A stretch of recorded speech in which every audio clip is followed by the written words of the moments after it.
আমরা দেখতে পাচ্ছি আমাদের সাথে দীর্ঘদিন একটা রাজনৈতিক দল আমার কাঁধের উপর ভর করেছিল। আজকে তারা 5ই আগস্টের পরে হঠাৎ করে তাদের চেহারা পাল্টে গেল, হঠাৎ করে চেহারা পাল্টে গেল। তাদের যখন দুঃসময় ছিল তাদেরকে কিন্তু বিএনপি ছেড়ে যায় নাই, তাদেরকে আমরা কাঁধে করে রেখেছিলাম। যখন তাদের কোনো প্রতীক ছিল না, দলের রেজিস্ট্রেশন ছিল না, বাতিল হয়ে গেছিল, তখন কিন্তু এই বিএনপি ধানের শীষ দিয়ে তাদেরকে নির্বাচন করার সুযোগ করে দিয়েছিল।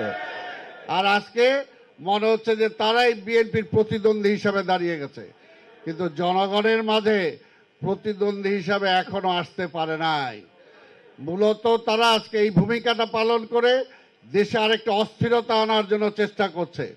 পরাজিত ফ্যাসিবাদকে যেমনিভাবে 72 থেকে 75-এর আওয়ামী লীগের সেই দুঃসময়ের কারণে আওয়ামী লীগকে কিন্তু এই দেশের মানুষ আর কখনো গ্রহণ করতে চায় নাই। কিন্তু আমরা দেখেছি সেই সময় এই আওয়ামী লীগের সাথে মিলে 86-এ তারা কিভাবে তারা আওয়ামী লীগকে জায়গা করে দিয়েছে। আমরা দেখেছি পরবর্তী পর্যায়ে বিএনপির বিরুদ্ধে আন্দোলন করে কিভাবে পরাজিত ফ্যাসিবাদকে তারা ক্ষমতায় আনার রাস্তা তারা করে দিয়েছিল।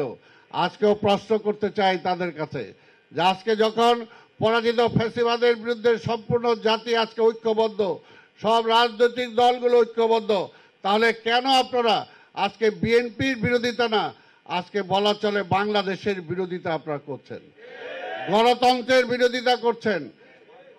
বাংলাদেশ যাতে একটি স্থিতিশীল হতে না পারে সেটার জন্য আজকে আপনারা বিরোধিতা করছেন।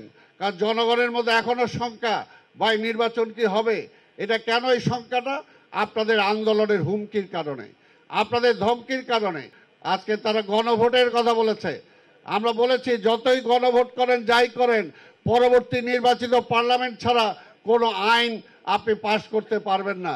তারপরও আমরা গণভোটে রাজি হয়েছিলাম যে ঠিক আছে, জাতির বৃহত্তর স্বার্থে আমরা গণভোট রাজি হই, কিন্তু সেটা আমরা বলেছিলাম যে একই দিনে করেন। কি কারণে আজকে হাজার হাজার কোটি টাকা একটা গণভোট করতে যে খরচ হবে, এই টাকাটা কোত্থেকে আসবে? এটা কি ইসলামী ব্যাংক থেকে আসবে, নাকি এটা জামাত দিবে? এটা তো জনগণের পকেটের টাকা যাবে। সেই চিন্তা কিন্তু তারা করছে না, সেই চিন্তা তারা করছে না। অর্থনীতি 12টা বাজুক, মানুষ না খেয়ে মারা যাক, তাদের কিছু আসে যায় না, কিন্তু তাদের দাবিটাই মানতে হবে, তাদের দাবিটাই মানতে হবে। আজকে সরকারকেও বলবো, যদি দাবির অগ্রগতি কারো ভূমিকা থাকে, তাহলে সেটা একমাত্র বিএনপি দাবি করতে পারে।